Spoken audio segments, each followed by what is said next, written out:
Hey there, I'm Consequence of Sound film editor Dominic Suzanne Mayer, host of Filmography, a filmmakers podcast. Every quarter I spotlight a different visionary director and team up with a rotating panel of guests for a comprehensive dive into that director's body of work. From style to performance to the little things you might not have caught on a first, second, or third viewing, Filmography turns the lens around for a closer look at the greatest visionaries of the silver screen. Find us at Consequence of Sound, iTunes, or wherever you procure fine podcasts.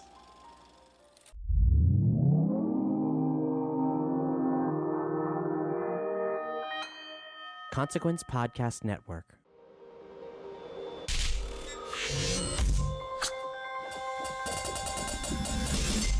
Welcome to another edition of Kyle Meredith with.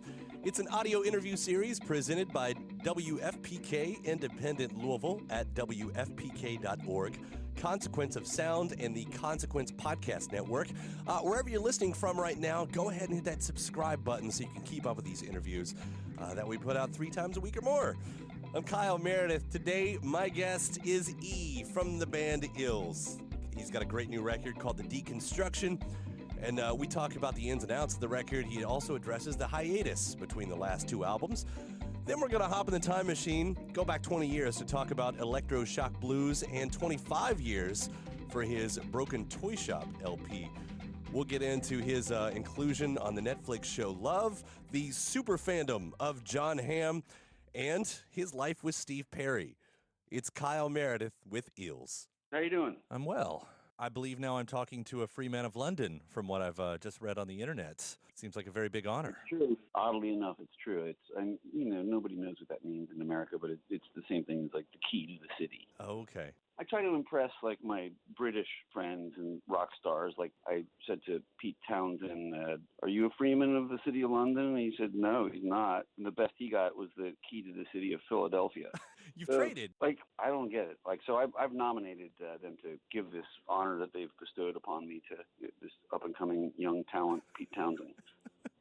I'm here to help call attention to the newbies. Yeah, we appreciate your service. Yeah. Yeah. I mean, for what it's worth, though, I mean, a key to the city is not nothing. And you're talking about one of the, the greatest cities in the world right there, the biggest cities in the world.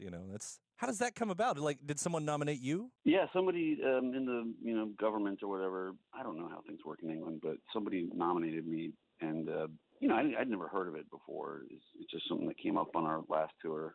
And we looked it up and everyone said, like, yeah, you should do this. It'll be fun. And it doesn't really do you much good. It's got all these ridiculous things about, like, if you're picked up by the police drunk, supposedly they don't put you in jail. They put you in a taxi home. I don't know if that's still true. That might be from the 1700s or something. And you can herd your flock of sheep across London Bridge. There's stuff like that. And I was hoping, like, it would come in handy when I'm going through customs, which is always a tough customs experience, the British customs. They're very, British. So I tried it once and they weren't impressed. I said, by the way, I'm a Freeman of the city of London. And the lady was just rolled her eyes. But I did have some luck with it this last time I tried it just a few weeks ago. And I brought the Freeman tie and cufflinks that they recently presented to me at our show in London. I brought that with me into the customs, and they looked it up on the internet and everything, and they actually seemed sort of impressed. So I feel like it kind of helped me get through a little faster. Somewhere in there, right? Yeah, we have. I'm sure, like any other mayor, our mayor probably does present keys to the city, but I know we have the Kentucky Colonels around here, where you could be nominated and become a colonel, and you could as well. And it's probably somewhat similar to the same thing. Like I have friends that are colonels, but I don't know that it gets them any kind of discount. I want to be a colonel. Who can nominate me? Because I just want everyone to have to call me Colonel Everett. We can make that happen. I know people that can make that happen. Make that happen, please. Yeah, we'll do. Anything for E. Thank you. Yeah. Well, let's get the music part of this too, because Eels have a new record with The Deconstruction. It's another beautiful record that I've really been enjoying around here. And I guess there's a bit of story to this one. Is that right? I mean, there was a definite 4-year kind of space in between, which meant something. Yeah, I mean, I just got to the point where I was just, I hit a wall. Like normal people take vacations every once in a while, and I was going for 20, 25 years nonstop, and I just never took a break. And at some point, if your life is too one-sided, it catches up and lets it be known to you that something needs to stop or change. So I just got to that point where I realized, like, oh, I've been paying attention to one side of life only pretty much for too long. And so the songs in the meantime, though, you didn't stop writing, obviously. Mostly I did. I mean, my goal was to not work at all as much as possible, or if I did, for it to be work that I don't normally do. But I did give myself the luxury of, well, if I wake up one day and I'm so inspired, like I feel like I got to write and record a song now, 6 months before the next one would happen. And I never, for a long time during that 4-year break, I never thought like I'm making an album. I was just making songs here and there. And it wasn't until very late during that break that it started to rear its ugly head, and I realized there was an album forming. It's a really good album. That first line, I mean, it's a hell of a line to start with. The deconstruction has begun, time for me to fall apart. I know. I was just, I was just thinking about like what I was kind of going through by having that break, and I was, just looking at my life in the last 25 years. Like, what have I done wrong? What have I done right? What could I do more right? And I was thinking about how, like, what's underneath all the defenses we spend most of our lives building up. What's our core? And I was thinking it was maybe like an innocence that we all start out with. And I was just trying to tear everything down and get back to some of that. I really enjoyed a line you wrote on the Eels website, which I guess is sort of what you said you put in place of the bio this time around, because you said, and there are times you have to tear something apart to find something beautiful inside. And it sounds like that's sort of what you're getting at right here. Well, another way to capsulize it is you could say I feel like we should all strive to be more Mr. Rogers and less Donald Trump. Absolutely. 100%. Well, that might then lead into another song that really caught my ear, because that was In Our Cathedral, which you also talked about. That sort of follows that line, doesn't it? That one, to me, is about that we all have a place we can go to within ourselves. And all it really is the ability to make the choice to accept your reality, whatever it is, and decide to be happy with it. Which is a little bit easier said than done these days if For sure. If you've got any kind of news on whatsoever for any kind of media. I mean, I live sort of in an NPR world over here, but it's still inundation. Yeah, it's hard. But, like I look at it like, every day, you turn on the news and it's just such a shit show. And then all you can do is, try to pitch in however you can in your way, and then look at the good things about whatever's going on in your life. I'll bring up another interview I did last year. Since you've already name dropped one, I'll name drop two. But okay.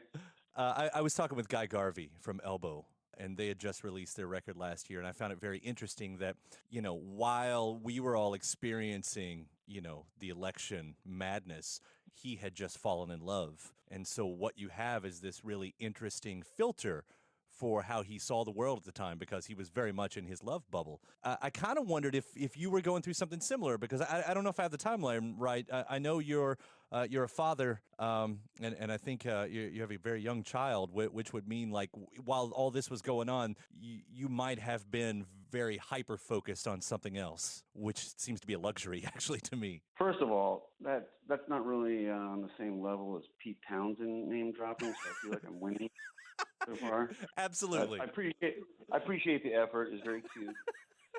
Maybe I hope your next one's going to be. I totally had that experience with, like, basically around the time Donald Trump became president, or it looked like he was maybe going to become president, was, when I found out that I was having my first child. And it's just, it's this terrible, you're like, okay, welcome to Earth, little guy. Donald Trump is the president and everything is fucked. But that's what I was thinking. I guess that would sort of affect, the way, if you're going to be writing about kind of worldviews, that, it would sort of, not mask it. Mask it isn't the right word I'm going for here, but it would definitely maybe offer some escape if you needed it. Yeah, I don't know. I try to stay positive about all this by thinking about how it's a cyclical, history, and everything goes off course for 8 years or so, and then it all has to be reversed. And it's daunting to think about how much work is ahead to repair all the damage that's being done. But you got to try to stay positive. There are a few little instrumentals on the record that I wondered if they're strategically placed because it almost feels like, if you're thinking of it like a play. And it's sort of how I listen to it. I'll put it that way. I sort of listen to this in a way like a little play. And the instrumentals are when the curtain came in, and when it came back out, it was almost like every single time was a whole different scenario. Is that my own perception, or was there any kind of strategy in what was going on there? I really like doing that kind of little instrumental vignette thing for many reasons. It's like sort of a palate cleanser sometimes. You need to shift gears between two certain songs, or it's just a bridge in the story sometimes. And the thing that I really like about it is with instrumental music versus music as vocals, it's just pure feeling, because there can't be anything cerebral about music that doesn't have lyrics. So it can take, the listener like really just to their own place, and it can serve them, any way that they need it to serve them at that point. I mean, of course, it's also like such a, we're talking about such an antiquated concept here that I'm, really laboring hard over getting the flow, and like for me, it's really important, like how many seconds of silence is in between each song, and versus the reality. Then it comes out, and it's like, oh, most people aren't really like playing an album all the way through, But still something that I really feel strongly about making, even if nobody listens to it that way. Well, it's certainly how I heard it. I mean, that's how I'm not 20, I'm 36, so I guess I'm still riding that line, but it's still an album world as far as I'm concerned. So I appreciate the time you put in. I really do. So I also like to kind of play around the big number anniversaries. I really enjoy that. It somehow works naturally with what's going on here because Mickey Petralia, is that how you say the name? Petralia? Mm-hmm. I know it was part of the production for some of this. First time since Electro-Shock Blues, which just so happens to be on its 20th anniversary right now. Were you guys aware of that it was going to hit like that? Wow, even stranger yesterday. I just got home from our 2-month tour, and yesterday I was pushing my son Archie through the neighborhood in a stroller, and just happened to run into Mickey, who was sitting in traffic at a traffic light, and pulled over, and we caught up for a while. It's the first time I've seen him in like a year. I had no idea that there was an anniversary. Yeah, so it just we would have celebrated yesterday had we known. Well, there you go. I mean, that was such a great record in itself, and from what I always knew about it, it was written during a dark time, and I don't know if you go back and listen, but I sort of am curious, if you, does that still affect how you hear a record like that, even one so long ago, about what was going on during that time? I had to listen to it once a couple years ago when they put out a DreamWorks box set of vinyl that had all been remastered, and I had to approve the mastering, so I did have to sit down and listen to it, and that's always a weird experience, and very often I'm just have a hard time listening to old stuff because I'm just like disappointed about thinking about all the stuff that I could have done differently, and the usual tortured artist stuff. But I was kind of struck by it was painful to listen to a lot of it because of the subject matter, but I was also kind of struck by how much I liked a lot of it too. I really liked the rawness and the homemade feel, and how it was all just sort of stitched together in a weird way. And some good guest appearances on there. I mean, T-Bone Burnett, Lisa Germano, John Bryan, Grantley Phillips. The thing I did with T-Bone and John Bryan on one song was this is a very crafty idea that other artists should consider as a way to get free producers. So like I produced a song called Climbing to the Moon, and I invited T-Bone to play bass on it and John Bryan to play organ on it, and then you just sit back and watch them. They can't stop themselves. They just start producing. But you're not paying them $1 million. You're paying them a session fee to play an instrument. Very smart. Listening to it again recently kind of made me like I'm really all for creating new sounds and artist exploration, but there's one sort of thing from that era that I miss these days that no one really tackles anymore, and that was that upright bass jazz thing that everyone sort of incorporated around that time.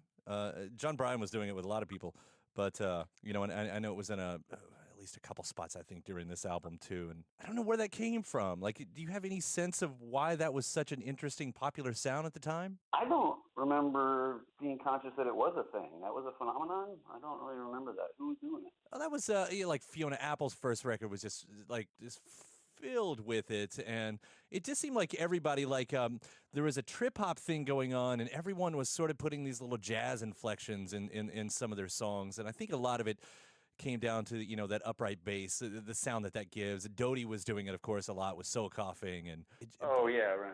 yeah, it just seemed to be everywhere. Well, luckily it didn't really catch on. Not a fan here, I see. Not sharing in my love and experience. No, I love upright bass, but just the way you're describing it is like a alternative rock. Yes. Match up with it with jazz sounds like a bad idea. It's exactly what it was, but and maybe it was a time and place for me. It really set right with me at the time, and I don't know, I got good memories of that one. Anyway, another one I wanted to bring up too, as far as the big anniversaries. Broken Toy Shop's 25 this year. I think it's out of print. Does any of that early stuff ever get the re-release treatment? Do you look back on that and say, nah, let's put it out there again? I don't. It might still be in print for all I know, but it's when the Eels came out, those two E records got reissued. They're it was a different company, and so they're like, yeah, let's cash in on this. That's how it works.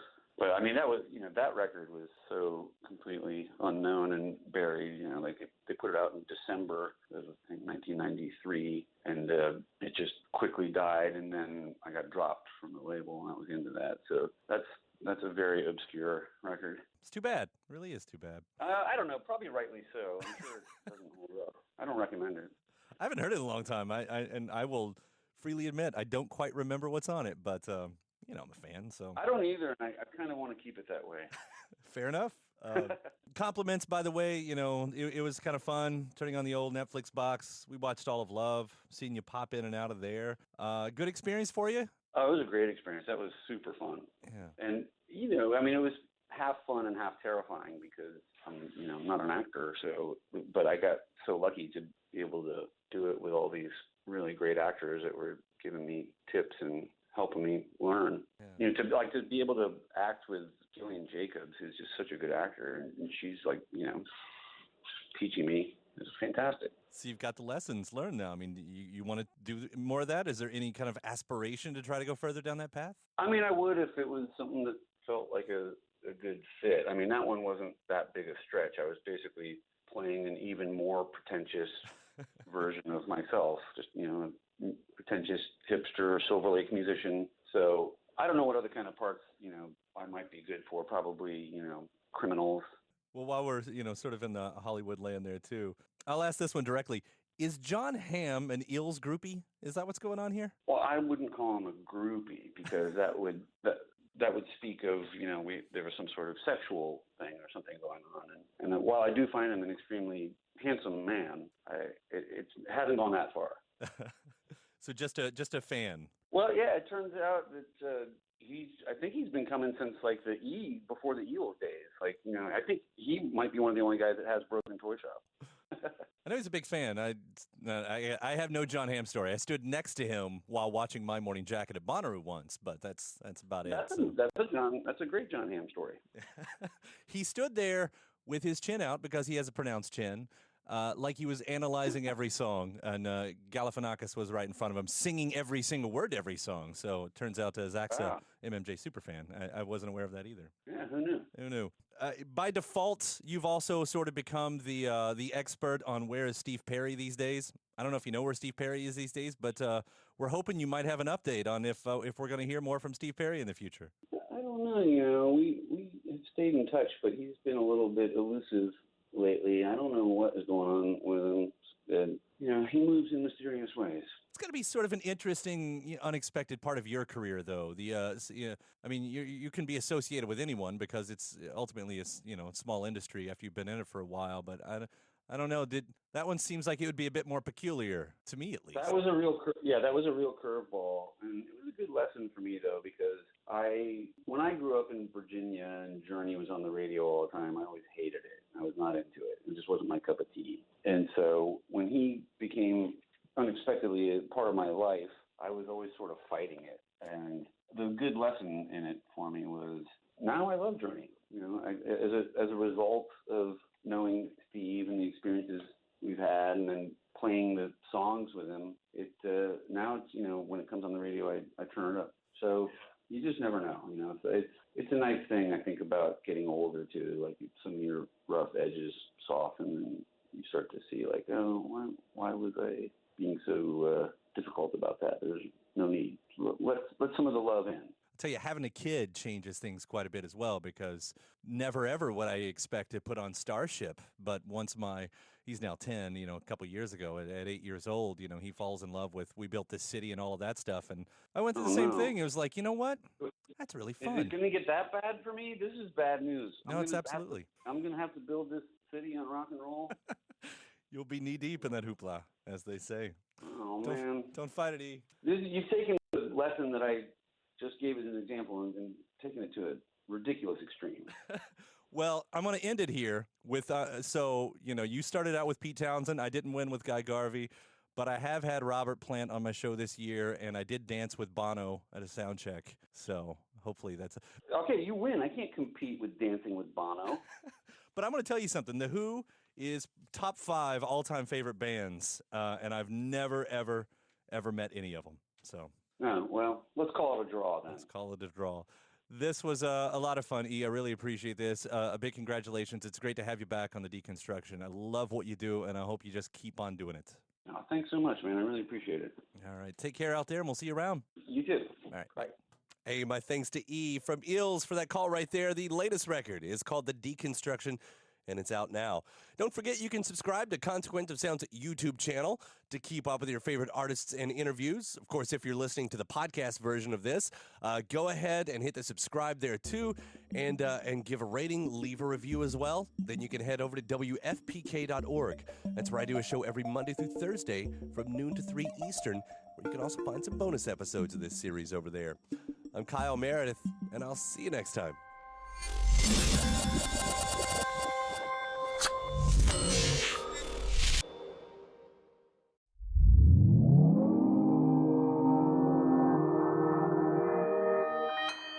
Consequence Podcast Network.